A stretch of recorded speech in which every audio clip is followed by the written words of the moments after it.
여러분의 가정에 한두 개의 보석들이 있을 것입니다. 어떻게 내 손까지 이 보석이 왔을까? 광부가 광산에서 원광석을 채취하면 그 중에 양질의 원석을 골라내서 적절한 형태로 잘라내게 됩니다. 그걸 대절단 크게 자르고 세절단 아주 작게 자르는 작업을 합니다. 그 다음에 연마판을 통해서 그걸 매끄럽게 하나하나 가공해 나갑니다. 반지에 쓸 것인지, 목걸이에 쓸 것인지, 팔찌에 쓸 것인지. 그래서 적절한 장신구에 그것을 세팅해 놓습니다. 그러면 완성품이 됩니다. 그것을 내가 비싼 값을 주고 그것을 사게 됩니다. 우리가 쓰고 있는 이 모든 것들이 가공된 것들인데 그건 보석뿐만 아니라 우리 집에 있는 가구도, 우리 입는 옷도, 그리고 우리의 집도 마찬가지일 것입니다. 이런 가공의 작업을 하는 것은 물건뿐만이 아니라 사람들도 비슷합니다. 여러분, 사람은 그냥 가만히 놔두면 저절로 올바른 사람이 되는 것은 아닙니다. 사람은 그대로 방치해 두면 저절로 커지는 것도 아닙니다. 사람에게도 물질적인 가공처럼 가공이 필요한데 그것을 우리는 조금 고급스러운 말로 교육이라고 말합니다. 그리고 또 다른 말로는 훈련이라 그렇게 칭합니다. 예수님께서 제자를 택하시는 그 모습을 보면 빛나고 찬란한 보석과 같은 사람을 택하지 아니하셨습니다. 오히려 그냥 흔하디 흔한 그냥 널려있는 돌과 같은 원광석을 택하셨습니다.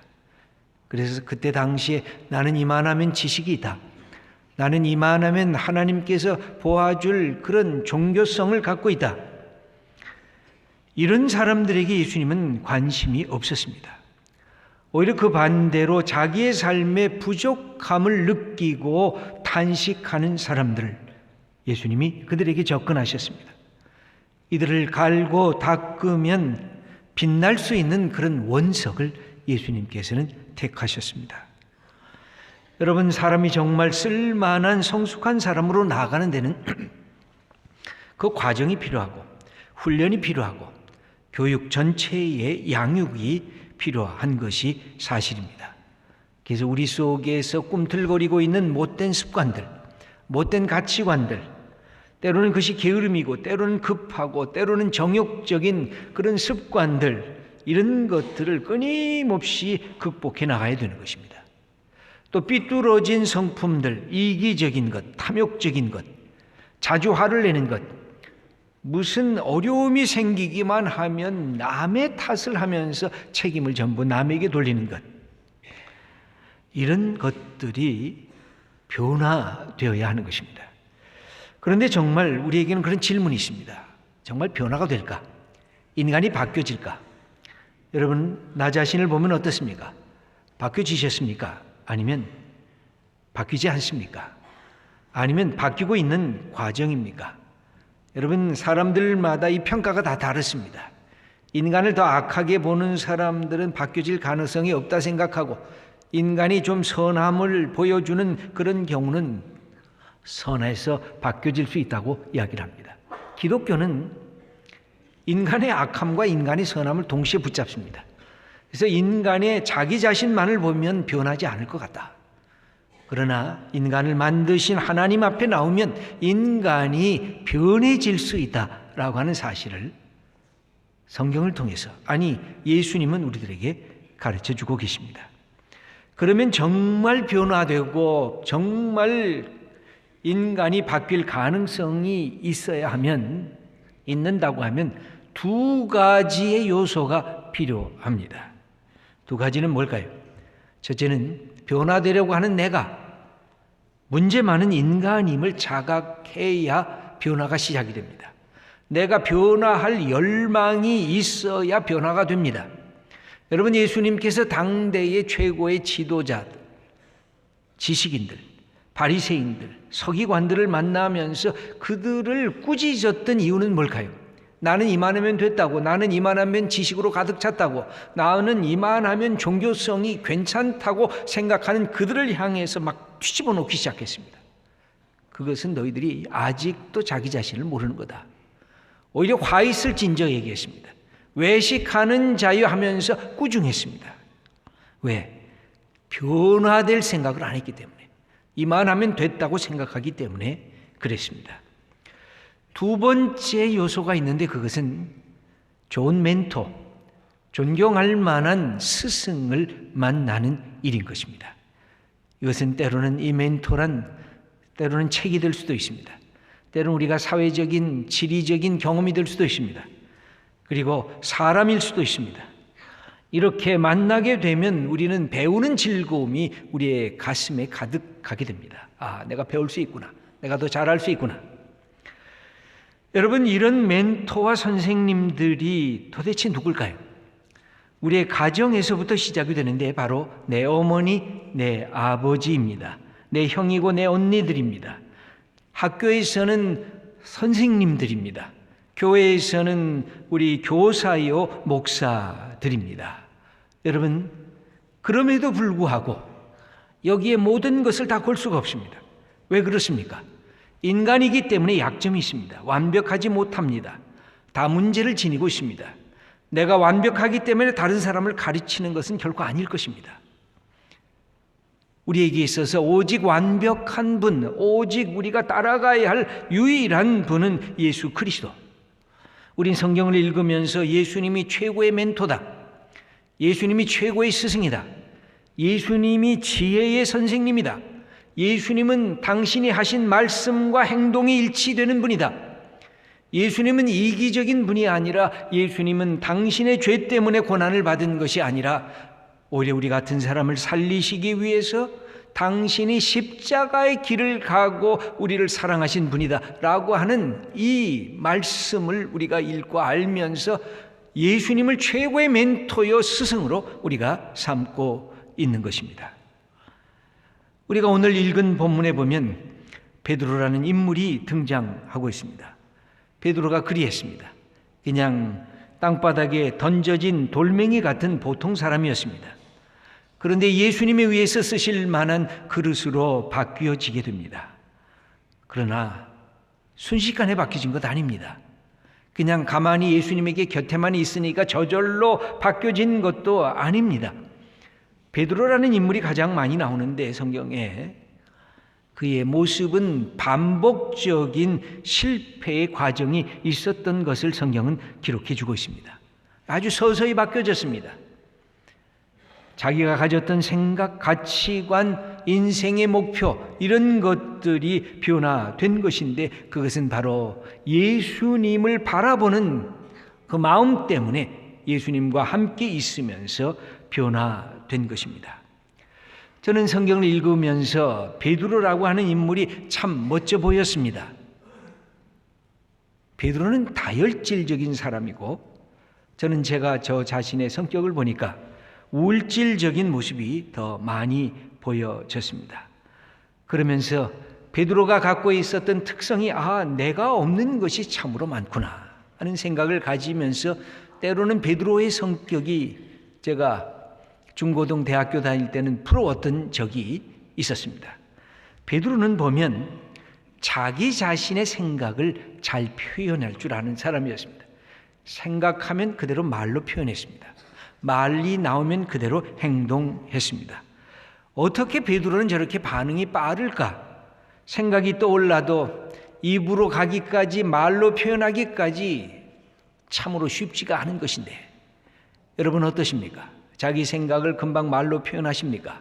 요새 젊은 세대들은 그렇게 바뀌어지고 있습니다. 그러나 나이가 좀 드신 분들은 속에 화가 난 일이 있어도 표현을 안 합니다. 속에 좋은 일이 있어도 표현을 안 합니다. 그래서 때로는 좋은 점도 있지만 어렵을 때 표현을 안 하다 보니까 속에서 썩어갑니다. 속에서 힘들어합니다. 속에서 답답해합니다. 여러분 베드로의 성격에 그 좋은 점 바로 그런 것입니다. 자기를 표현하는 것. 저 같은 사람도 마찬가지였습니다. 자의식이 너무 강해서 그것을 다른 사람에게 비춰주는 것이 싫어서 가능하면 자기를 보호하려고 했습니다. 이 방어의식, 여러분, 이 방어의식이라는 것이 때로는 필요합니다만 때로는 과감하게 벗어나야 인간관계도 잘할 수가 있고 자기에게 주어진 삶을 잘 받아서 적응시킬 수가 있는 것입니다. 그런데 소위 자기 자신이 잘났다고 생각하는 사람들에게는 뭐가 강하냐면 자의식이 강합니다. 그래서 이 자의식이 자기를 억압합니다. 자기를 교만하게 만듭니다. 그리고는 어느 순간에 부딪히면 그냥 무너지게 되어져 있습니다. 그런데 베드로는 그렇지 아니했습니다. 베드로는 예수님께서 질문하면 손을 제일 먼저 들었습니다. 여러분, 중고등학교 시절 어떻습니까? 선생님이 질문하면 손을 제일 먼저 드신 분이 계십니까? 그것 잘못 대답했다간 또 선생님한테 야단 맞을까봐 가능하면 알아도 손을 안 드는 것입니다. 그런데 베드로는 달랐습니다. 예수님이 말씀만 하시면 손을 들었습니다. 그리고 제일 먼저 얘기를 했습니다. 그리고 나서는 예수님에게 칭찬도 받았지만 꾸중도 참으로 많이 받았습니다. 그러면서 베드로가 부러웠던 것이 있습니다. 아니, 저렇게 잘못 말해도 그 다음날 되면 또 쌩쌩해집니다. 여러분, 자기 생각을 많이 하는 사람들은 한 번 실수해서 누구에겐가 욕을 얻어먹으면 이것이 그날만 가는 것이 아니라 일주일이 가고 1년이 가고 어떤 사람은 그 마음, 그 이야기, 그 생각이 평생 가는 사람도 있습니다. 베드로는 안 그랬습니다. 넘어지면 다시 일어났습니다. 남이 비난하면 그것 때문에 위축되는 것 같은데 그 다음 날은 또 생생하게 살아 움직였습니다. 다혈질적인 베드로의 그 기질은 참으로 특이한 것입니다. 그래서 성경에는 베드로의 사건을 보면 베드로의 이야기가 아주 다양한 모습으로 등장합니다. 베드로의 모습을 보면 저는 그런 질문을 하면서 보게 됐습니다. 베드로, 본래 물고기만을 잡던 어부 아니었는가? 그런데 어떻게 사람에 대한 관심을 갖고 사람을 낚는 하나님께서 사용하시는 새로운 어부가 되었는가? 또 베드로가 매일매일 바라봤던 것은 갈릴리 바다, 그 바다만 바라보면서 일생을 마칠 사람이었는데 어떻게 그 속에 꿈이 들어가서 로마 제국에, 아니 전 세계라고 하는 그런 꿈을 갖고 복음을 증거했던 그런 비전을 가진 사람이 되었는가? 베드로도 역시 고난을 받으면 도피하고 도망가는 비겁한 사람이었습니다. 그런데 그가 예수님을 만나면서, 그가 하나님의 성령을 받으면서 오히려 나에게 고난을 줘봐라, 나는 이 길을, 내가 가야 할 길을 갈 수가 있다고 당당하게 이야기할 수 있었던 그런 믿음의 사람이 되었던 것입니다. 참 놀랍지 않습니까? 어떻게 되었습니까? 그것은 예수 그리스도를 만난 사건 때문에 그렇게 된 것입니다. 예수님께서 이 베드로라는 이 사람을 처음 만났을 때 그 본래 이름은 시몬이었습니다. 그런데 시몬을 만나자마자 예수님은 그에게 게바, 베드로라는 이름을 주었습니다. 맨 이 제자 사역의 마지막 순간에 준 것이 아니었습니다. 처음에 그냥 줬습니다. 요한복음 1장 42절을 보면 그 기록이 이렇게 되어 있는데 한번 함께 읽어보겠습니다. 예수께서 보시고 이르시되 내가 요한의 아들 시몬이니 장차 게바라 하리라 하시니라. 게바는 번역하면 베드로라. 여기 보면 게바라는 말은 아람어고 베드로라는 말은 헬라어이기도 하고 라틴어이기도 합니다. 그래서 이 예수님께서 이 시몬이라고 하는 인물을 베드로다, 너는 반석이다, 너는 바위다, 이렇게 그에게 별칭을 내리신 것입니다. 저는 성경을 아무리 읽어봐도 베드로가 예수님과 함께 있을 때의 바위 같은 모습이 없습니다. 그냥 변덕쟁이 모습이고 들쑥날쑥하고 다혈질적이어서 안정성이 없고, 그러면서 예수님에게 칭찬도 받았지만 예수님에게 꾸중도 받은 왜 그 베드로를 왜 게바라, 왜 시몬을 베드로라 게바라고 그렇게 부르셨을까? 그것은 예수님께서 베드로의 이 원석 같은 이 거친 모습 속에서 보석과 같이 빛날 그 모습을 보신 것이 아닌가. 그래서 그를 격려해 주고 그를 새롭게 해주기 위한 그런 마음이 아니셨는가 하는 생각을 갖게 됩니다. 여러분, 그래서 우리의 이름이 중요한 것입니다. 우리를 격려하는 것이 매우 중요한 것입니다. 여러분, 사람을 볼 때 사람의 문제점도 보일 것입니다. 그러나 문제점만 지적하고 문제점만 잘못했다고 하면 사람이 자라날 수가 없습니다. 여러분, 우리 부모님들이 자녀의 가장 문제도 잘 압니다. 그러나 부모님이 갖고 있는 그 특색은 뭘까요? 부모님은 자녀의 장점을 잘 보고 계십니다. 왜? 사랑하기 때문에, 그를 기대하고 있기 때문에, 그에게 하나님의 축복이 있겠다고 생각하기 때문에 그렇습니다. 이것은 참 중요한 것입니다. 그 안에 뭐가 있습니까? 사랑이라는 그 말이 그 안에 들어가져 있는 것입니다. 예수님을 따라가면서 이 베드로가 가졌던 가장 중요한 것이 바로 그런 것이었는데, 저는 처음에는 예수님도 편애하셨구나, 예수님도 편견을 갖고 사람을 대하신 것이 아닌가, 왜 그 많은 12 제자 중에 베드로만 그렇게 특별히 좋아했는가 라는 질문을 한 적이 있었습니다.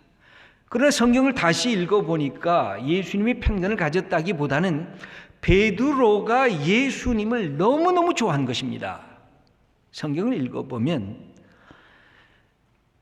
예수님이 계신 곳을 가장 먼저 포착하는 사람이 있는데 바로 베드로였습니다. 예수님이 어디 계시는지, 예수님이 무슨 말씀을 하실 것 같은지 이런 것을 기대하고 있었던 제자, 그게 베드로였습니다. 가이사랴 빌립보에서 얘들아 너희는 나를 누구라고 하느냐라고 질문하니까 제일 먼저 손들고 주는 그리스도시요 살아계신 하나님의 아들입니다 라고 하는 그 고백도 예수님이 갖고 계시고자 하는, 기대하시고자 하는 그 말씀에 대한 것을 토로한 것이라고 할 수가 있습니다. 오늘 본문은 뭘까요? 저녁이 되어 예수님은 기도하시러 산에 올라갔습니다. 제자들은 먼저 갈릴리 바다를 배를 타고 건너갔는데 그 시간이 밤 4경, 새벽이 오기 바로 전 가장 어둠이 짙은 그때였습니다. 그런데 그 갈릴리 바다는 폭풍이 일기 시작을 했습니다. 그들은 두려워하고 있었는데, 근데 멀리 보니까 뭔가 사람 같은 존재가 다가오는데 예수님이었습니다. 그러나 예수님인지를 알지 못했습니다. 유령이다 그랬습니다. 그랬더니 그때 예수님이 말씀하십니다. 안심하라, 나다, 두려워하지 말라.